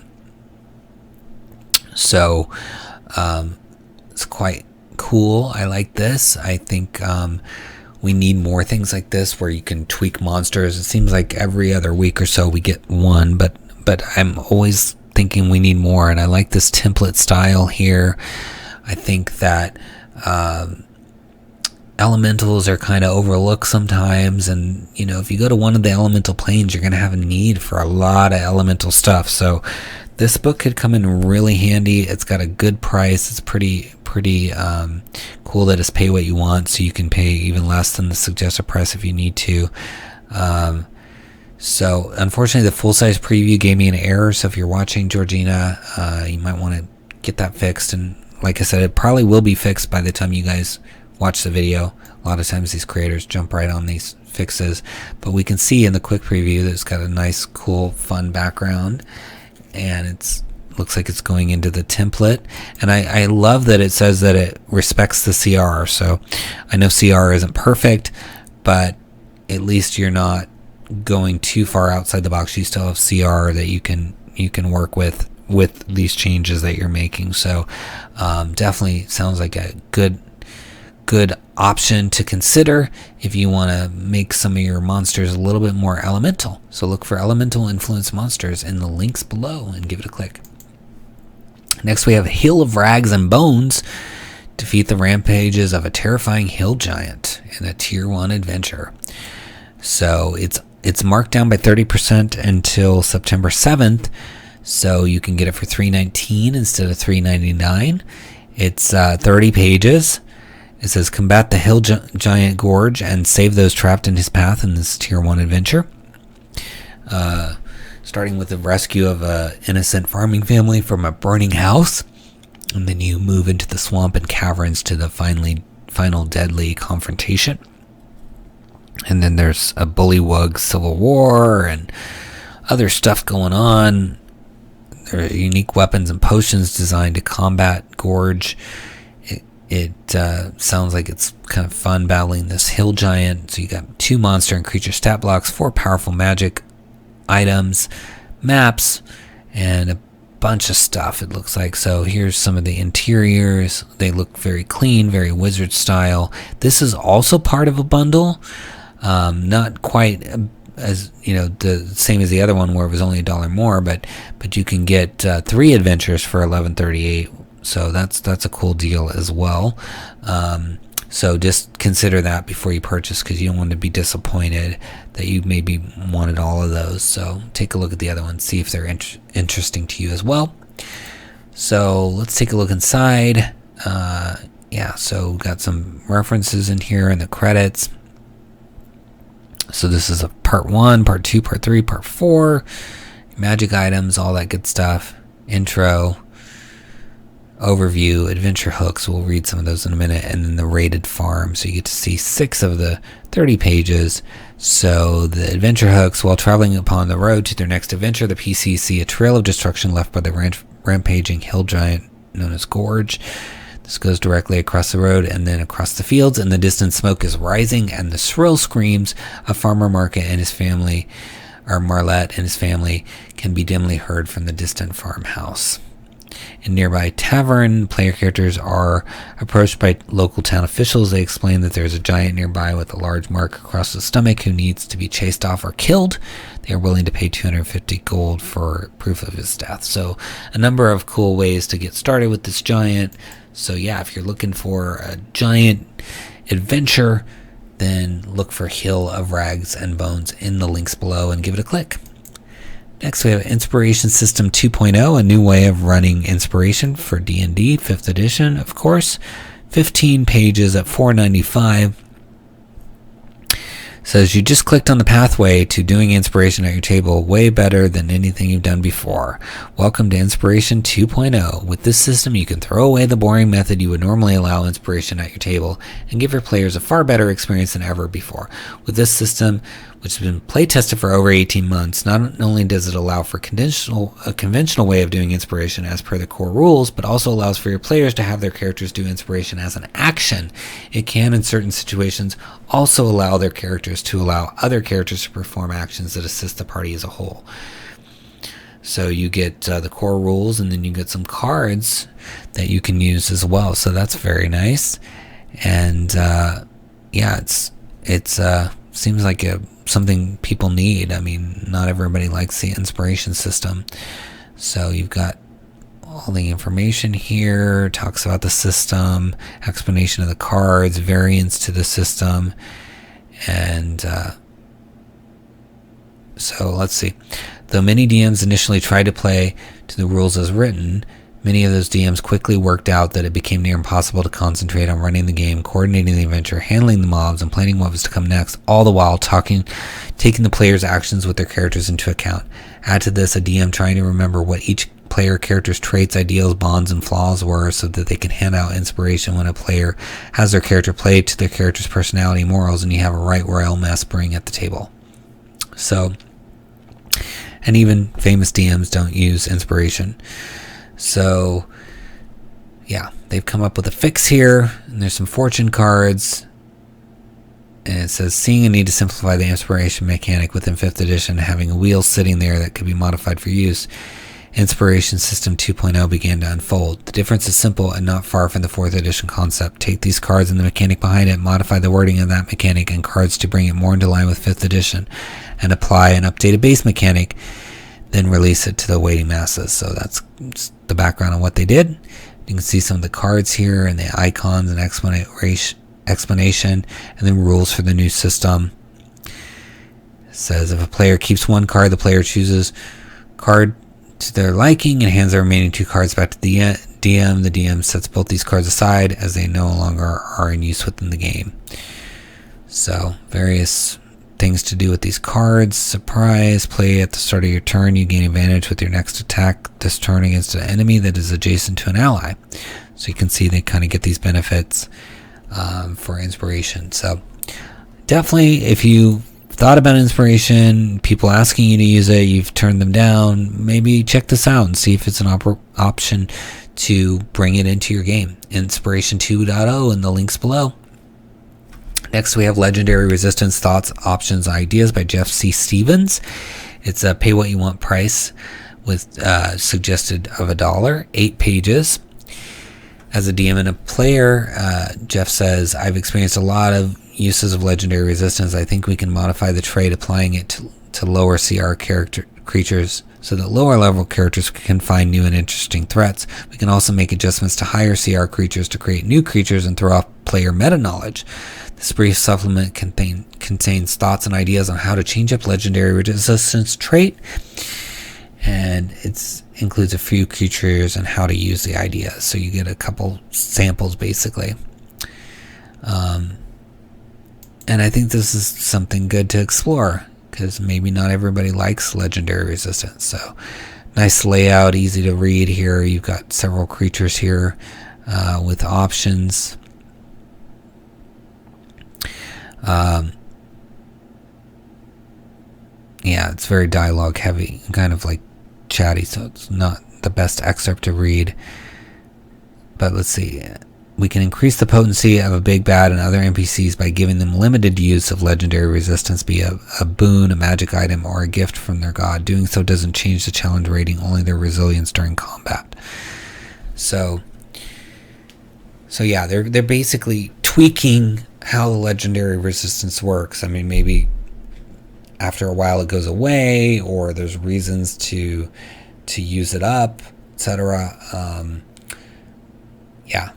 Definitely something to look at. It seems like legendary resistance is on a lot of things, so this book might give you some alternatives or even ways to mix it up, you know, especially if you're playing with a group that's played forever, right? They're used to dealing with stuff. Some of the tweaks in here could just mix it up for them, make it different. So look for legendary resistance in those links below. Next we have Lost Temple of Yuan-Ti. It's a 5th edition one-shot adventure for 7th to 8th level characters by Ernie Noah. It's 26 pages. It says, strange abductions of villagers and travelers are growing bolder near the port town of Corral on the edge of Glimmerhold Jungle. Frightened and half-crazed, a woman has escaped from her captors and returned to civilization. She tells tales of snake men who inhabit the ruins of an ancient temple deep in the jungle. Adventurers are called for to put down this threat. The jungle is thick and full of strange creatures. The ancient terrors of Yuan-Ti are only rivaled by whispers of the treasure of their lost civilization. Will you answer the call and end this threat? So, Yeah, it's got 4 digital maps, etc., new monsters, and you can see some of the maps. They look very nice. And let's take a look inside. So you've got some adventure hooks to choose from, starting the adventure, and then the people. And then some random encounter tables. Those can be useful even outside of this adventure. So let's read one of the hooks. We'll go back up here. Oh, and it even gives you tips on how to put it in Forgotten Realms, Greyhawk, or Eberron. That's always nice. The source of the abductions has been identified as a group of Yuan-Ti operating out of an ancient temple in the jungle. The local government has put out a call, so we kind of read this one already. Missing sailors on a ship docked in Corral have been taken. The captain is willing to pay for their safe return. So, yeah, some good little hooks to get you started. And Yuan-Ti are fun, creatures that maybe you haven't had your players face yet, so this would be a good way to do that. So yeah, check out Lost Temple of Yuan-Ti and the links in the video description.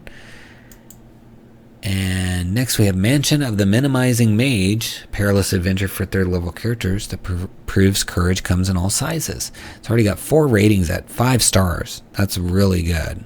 I mean, none of them have rated it lower than 5, because it would be like a half star if even one of them did. So that's good. And it's a copper seller, so it's already sold 50 copies in its first week. It's from Charmstone Games, and it's super cheap, $1.99 for 53 pages. I mean, that's crazy low, because you got to remember these creators get 50% of whatever they charge. So this creator is only getting basically 99 cents per sale. It says, honey, I shrunk the party in this adventure for 4 to 5 3rd-level characters. A dastardly wizard shrinks a group of brave heroes to mere inches tall. They must navigate the evil mage's dilapidated mansion, trying to find a way to reverse his baleful magic. All the while, the party must contend with the rats, homunculi, and various mutants prowling the corridors. Sometimes life's smallest problems are the most deadly. So yeah, you've got some fun little adventures, running around, dealing with being small and how that impacts things. So they got we'll read some of the flavor text here. It says, the carved wooden door opens with a hearty creak. Initially, it appears a butler in a ragged coat is there to greet you. However, while it has roughly the form of a human, you quickly notice that there is no body within the clothes, at least not a visible one. With a gloved hand, it beckons you to enter. So very cool, little creepy intro. But yeah, you can see maybe the room that they're going to have to try to navigate being small. And yeah, it sounds like a lot of fun. Being miniatures is just always an interesting story element. I have something related to that in my Feywild book coming up, so I'm excited for you guys to see that. So yeah, check out Mansion of the Minimizing Mage in those links below, and shrink that party. Next we have the interiors of it. So let's take a look. So yeah, you've got all kinds of information here. I like it seems rather thorough, which I like. I also like the kind of sketch style of the artwork and the clean layout. Yeah, looks like a lot of fun. I'm sure a lot of people will be having a good time with this, especially since it's a copper seller, so take a look at it. Next we have the Ordning Domain, a giant-themed cleric subclass. By Andre Alvarez for $1 at 4 pages. It says clerics get some new toys with the flavor based on giants. Pick up this offense-oriented subclass if you want to tower over your foes while still being a powerful caster and pillar of strength for your allies. It's lore-friendly within the Forgotten Realms, but would fit well within many campaigns, especially Storm King's Thunder. And let's take a look at the interiors. Get to see 3 of the 4 pages, so good amount there. You get to see the whole subclass, so that's nice. Let's read one of the higher level abilities. Beginning at 6th level, you start to witness glimpses of the future, much like the Storm Giant oracles. When you cast a cleric spell of 1st level or higher, you can give an ally you can see an omen die, which lasts for 1 minute or until used. The creature can roll the die and add the number rolled to one ability check, attack roll, or saving throw it makes. And alternatively, instead of giving a creature the omen die, you can keep it for up to 1 minute, and when you force a creature to make a saving throw, the target must roll a d4 and subtract the number rolled from the saving throw. So versatile feature there. I like that. It's 2 options in one. Yeah, it seems kind of fun, and making your clerics seem like really large would be cool. Because here it says you can increase your size to huge and get some extra damage when you get to level 17. So pretty fun. Check it out under Ordning Domain in the links below. Next we have Papercraft Miniatures, Volo's Guide to Monster NPCs from Scintilla Studio, Lucas Sellers. So this is printable miniatures for 23 NPCs included in Volo's Guide to Monsters. So you can print them, and you can see here how you would print it and have it stand up. Lists all those NPCs, and then they've got other versions they've released this week, including digital tokens, etc. And it seems like when you purchase one of their products from Scintilla, you get a 25% discount inside the book for other products, which I think is a really nice touch. So yeah, check this out if you're looking for some miniatures. They're pretty easy to do if you have a color printer. You can just print it and maybe glue or fold it, cut it out, and you're good to go. And this is a lot of things, diviner, necromancer, swashbuckler, some cool NPCs, and then the stats are in Volo's Guide. So if you have Volo's Guide, you're set, ready to go. Look for Papercraft Minis and those links down below. And here is some of the pictures of the inside as well, so you can see some of the cool art they're using. Very nice. Easy to put these together. Just cut along these lines, fold here, fold here, fold here, and you're good. It even has the name on there. Love it. All right. Next we have Puzzles for Players, Secret Writings, Disoriented Documents, Perplexing Parchments, and Nebulous Notes, Ideas for Creating Text-Based Challenges to Enrich Player Experiences. This one's cover is not only stunning, but I just think the concept is really cool, and it's by Mark Clark. It's got a suggested price of $2.95, pay what you want, already got a 5-star rating. It says, a collection of methods to build magic-resistant secret documents for your players to puzzle over. So there's secretive writing methods. The purpose is to help you write in-game documents for your players that do not use codes, ciphers, or foreign languages. And that's good. That's a difference. Most of the time they do. This prevents PCs from using magic spells or skill checks to decode or translate the materials. Almost every puzzle is designed so that the in-game spells will not produce a solution. As a result, players will be drawn further into personal engagement with your game world. Each entry includes like this little template here, so it's got description, presentation, pre-game construction, running this in game, if players try magic, how players read, solve it, and variations. So, and you can use the illustrations in the book or just as inspiration. And there's a printable edition, so very cool. And yeah, looks like the previous puzzles book they did is a gold seller, so this one probably should do pretty well as well. I just love the cover. I think the art is stunning, and let's look inside. So you've got this is how the description is and your presentation. So three of the pages we get to see here. I'm not sure how many pages the book is as a whole. It's not listed here, but you can see kind of it's got instructions on how to set it all up. So it's like you need a little thing to cover over and obscure just to show certain words.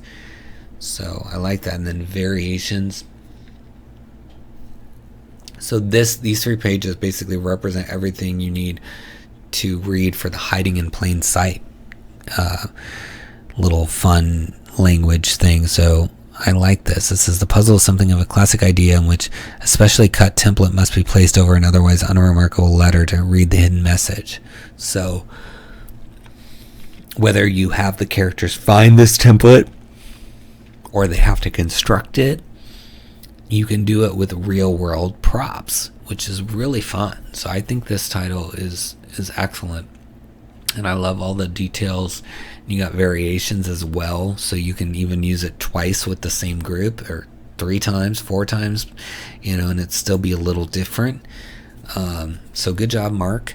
I like this one. I think you guys should check it out by clicking the link, Puzzles for Players, down below. Next we have Queen's Hoard Expanded by Gabriel Kerr. It says enhance the Hoard of the Dragon Queen experience with 20 encounters. It's already a best copper seller, and Christian Zook and Kathleen Harrington were also involved in the book. It's $4.99. And it says it provides a series of encounters and events that will enrich the experience of your players when playing Hoard of the Dragon Queen. It's got a beautifully laid out 30-page PDF containing artwork, 20 encounters, a new stat block, 5 unique maps. So yeah, you can supplement the Wizard's official adventure with all these maps, etc. And here's some more pictures that you can look at. And then it's got, apparently in the full-size preview, the entire book. Yeah, so all 32 pages are here. So you can really get to know whether this is going to be something that you would like or use. I love books like this because I think, there's a lot of new DMs out there that maybe want some help getting everything set up, or even experienced DMs that are like, oh, I'm going to run this module again. How can I make it different? Maybe the first time you ran it with just the Wizard's text, right? But now you can take this and supplement it so it won't be like you're just going over the same thing you went through before, with a different group. Pro DMs, I would say this would be great for you to have, because you're getting hired to go out there and play some of these adventures, and you're going to get tired of running the same adventure over and over. So why not mix in even just a couple pages from this as you do go through that adventure for the 4th time, 10th time, whatever, or use it every time, because maybe you need these maps. Maybe you're always in these areas in the module and you get frustrated because you don't have a map. So I love that they're doing this book.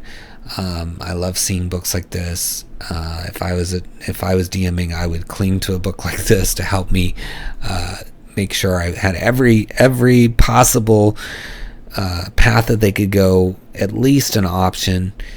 Yes, I'd probably still need to improv a little, but at least I have some more options on deck if needed. So check it out under Queen's Hoard Expanded in the links in the video description.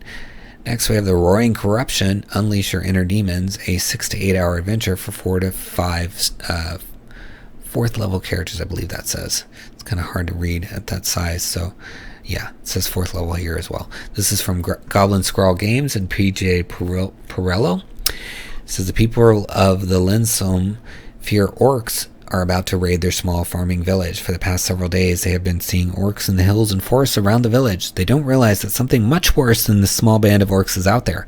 For now, it's hunting the orcs. But if the townsfolk aren't careful, they could be next. Protect the village, but perhaps not from what they fear. Discover that not all orcs are evil. Reunite the fractured orc clan and broker peace between them and the villagers. Uncover what is hunting the orcs and the secret to their power. So, and there's 2 custom maps and several new NPCs as well, so that's nice. Let's take a look at the 10 pages. So you get to see 3 of the 10 pages here with some nice maps and background on the orcs here. So I like that it has all the information on them. And then here's your little map of Lynn's home. So it says an orcish warband calling themselves the Roaring Corruption has been rampaging over the countryside. They've been wiping out or taking over other orc clans in the area. As his army grows, so does the threat it presents to the region. Duvag's clan was insignificant and on the verge of dying out. He entreated Baphomet to grant the clan's next generation of warriors demonic vigor. Shortly after, 6 Tanarex, half-orc, and a half-demon were born into the clan. The orc gods would typically see this as a betrayal. So, lots of flavor for this orc clan already, and we're just 2 paragraphs into the book, right? So if you want to do some stuff with orcs, maybe mix it up, have some depth, have some lore, and maybe even have this little small village, this could be, a full-blown great adventure for your campaign, or just even to get some of this flavor out of here to use for some orcs, because it seems to be quite a lot of time devoted to the orcs, which I love. So it's only $1.95, so look for Roaring Corruption in those links down below. Next we have the Scion, Divine Agents That Wield the Power of the Gods by Daryl Drunken Yoda Dominguez, and $1.99 also for this book, 15 pages. It says it's a class that is an intelligence-based half-pack magic class whose power comes from channeling the power of the gods found throughout the planes. These casters do whatever a paladin or cleric in the name of their church. They are dark hunters, stoic defenders, supporting heroes, and destructive casters who will do whatever it takes. They are midline strikers who use their brain to determine the best strategy of fight and know the occult details of the world. So they have, and then they have these subclasses called Sacred Task, Acolyte, Avenger, Inquisitor, Magus. So you get the full class, lots of flavor and tables, 6 new spells, 4 subclasses, 3 backgrounds, and 1 NPC. So that's cool. So here we are looking at 4 of the 15 pages. So you got your table, and then your hit points, an optional rule for multi-classing, and then the basic class stuff, and then you get to quite a lot of stuff. So they've got an Empower Sigil. Your time studying the power wielded by gods along with arcane formulas has helped you learn how to channel more power into your sigils, making them deadlier. When you reach 2nd level, you gain 1 sigil power of your choice from the list below, and when you gain certain Scion levels, you gain additional powers. And then they have all the sigils here and the powers that they offer. So Sigil of Repulsion, you can replace one of your attacks to force the sealed creature into making a strength saving throw. On a failure, you can push it up to 15 feet.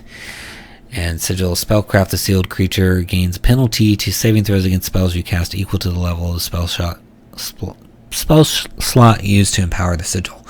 So lots of sigil stuff going on in the class, and that's just the class. So there's also subclasses to explore. So if you're in the market for a new class, consider the Scion class in those links in the video description. Next we have She is the Ancient, which is already a best silver seller in its first week of release, and it's a gender-bent Curse of Strahd guidebook with stunning artwork on the cover. I was immediately drawn to this when I saw the cover. It was by it looks like it might be by 𝙼𝙤𝙬𝙧 as the artist, but the book is written by Beth the Bard, who streams on Twitch and writes this book. $19.99 for 157 pages, so that's quite a lot of pages. You do need Curse of Strahd to play this, but what's cool is that the NPCs, backstories, etc. have been like reimagined and in a gender bent way. So when something is gender bent, that means, if a character is male, it becomes female, or otherwise something else. And in this case, I'm presuming that image on the cover is Strahd as a female instead of a male in this particular case, but there's other changes made. So here's what Beth the Bard says. When I first picked up Curse of Strahd, I wondered how exciting it might be if this count were instead a countess. Here's a visual culmination of what's been swirling around in my mind and at my tables. This guide is a reference to the NPCs of Curse of Strahd. You'll find that each character has helpful descriptions, connections, and suggestions for roleplay. I've included story changes and alternate encounters as well. Not every NPC has been gender bent, but many have. Some characters simply swap backstories or societal roles. It's a bit more than just gender swapping. There are changes to how the horror gets depicted, and there are alternatives to the characters centered around racial slurs and ableist language. So that's nice, also cleaning up some of that. Maybe you'd like to see more women represented as something other than desired objects or hags. Perhaps you'd like to play a classic Dracula story with less targeted sexual violence. We can have TTRPG horror without the repeated use of prominent real-life horror. After all, as my good friend Casual Campbell says, vampires should understand consent better than any monster. They literally have to ask for permission to enter a home. That's so true. And it's nice that people are offering alternatives to this. People have different sensitivities. They have, they don't always realize when they're reading some of these things that there's this ingrained stuff, right? That, is just been there forever, so it doesn't seem like it could be harmful. But yeah, I mean, if you're reading a book or watching a movie and like every female character is a damsel in distress, or every act of touching somebody is like forced, it can create the impression that that's the way things should be. And I don't think that's the intent a lot of times, right? So being cognizant of that is something people are working on, and it still creeps in. People don't realize it's in their writing, it's in there, and so I appreciate that Beth is trying deliberately to avoid that, and really take a hard look at what she's writing and try to move away from that, because we should have options, and this seems like it's going to give people the option to move away from some things that they may have found objectionable in the original, and it's great. There's room for everybody in Dungeons and Dragons, and so it's nice that this is giving options, not just to gender bend, but to maybe avoid some things that you found objectionable in the Wizards release. So play-tested changes, new story concepts, 85 NPC descriptions, tokens, and look at this beautiful art. So you've got location maps, all these nice art. I mean, all of this is stunning to look at. I love all of this art, and the layout is different for each page. There's not like this constant layout that's just changing a little bit each page. I mean, there's a lot of changes, so it makes it interesting to read. This is some original art as well that's really nice. And then look at all these beautiful little tokens that you can use. And as I said, Beth does Twitch stuff, so you can maybe see some of this being played. And then it's already been talked about by Jenny as well. So very cool. I think this would be great to see a series of these books where other things are getting gender bent, especially with such gorgeous art. 𝘽𝙤 or whoever did this cover, I'm just enamored with the artwork. So great job, fun stuff, new concept. I encourage everybody to take a look at it. There's no full preview, but you can look at the quick preview to kind of flip through and see how cool the artwork is as you're going through. I think it's nice that the layout changes throughout, because some of the layout is more suited to the content. Like this is a map, right? And so it doesn't need a bunch of text on it. This is a letter, so it's written in handwriting style. This is another letter, and it's just the whole page is like centered on it, right? And so that's nice that they don't have this set style on every single page that they have to fit everything into. I mean, I do that in my books, and I disperse art throughout to break it up, and I like doing that, but I do appreciate books that deviate on almost every page, because I think it really breaks it up, and it can be a lot of fun. So check it out in the links below under She is the Ancient, and have fun with it. Next we have Spellfire by Carl Vandal, a unique background and archetype for the Forgotten Realms. And it is 18 pages, and it's got a discount until the 3rd of September, although I'm not seeing it applied up here.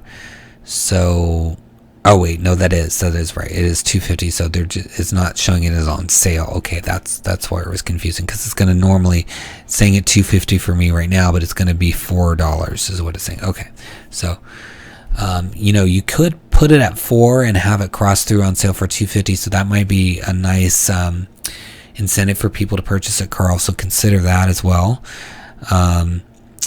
It says included in this product is a unique background, a sorcerer origin, mechanics to allow any character class to be able to access Spellfire and develop powerful abilities linked to it. There's an encounter and 2 unique NPCs. So Spellfire, I think, was something from a previous edition, and so it's being brought back here by Carl. So you can see the intro. So you've got some of these classes and what Spellfire is, as well as the abilities and the bloodline. So yeah. Let's see. Let's take a look. So Spellfire is the raw energy of the weave. It can be manipulated in two ways. Mystra gives Silver Fire ability to her chosen and certain other favored servants. The Spellfire ability, the wielding of true Spellfire, is by far more powerful of these rare and precious talents. It is a random gift bestowed only upon a handful of individuals within a generation. Spellfire in any form is refined, controlled raw magic and beneficent manifestations. It is a font of silver light and healing energy. In battle, it is a searing blue-white jet of all-consuming radiance. So then, yeah, it goes into a lot of details about it, and then the various backgrounds and abilities. But yeah, you get to see all 18 pages. So really no reason to avoid this one. You can just look through the whole thing and buy it or not. You know, if you don't like what you read, you don't have to buy it. But I think that's great because it's got a good price of $250 till the 3rd of September. So basically the day of this video, it's going to be at $250. And the day this video is released. And yeah, it's a way to bring this back. Maybe you're missing it.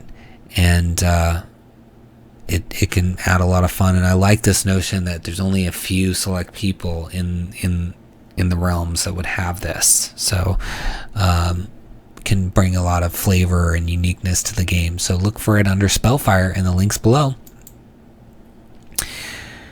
So this is a cool looking cover. It's going to be easier for me to read the name though from if I close it, but I do love the cover.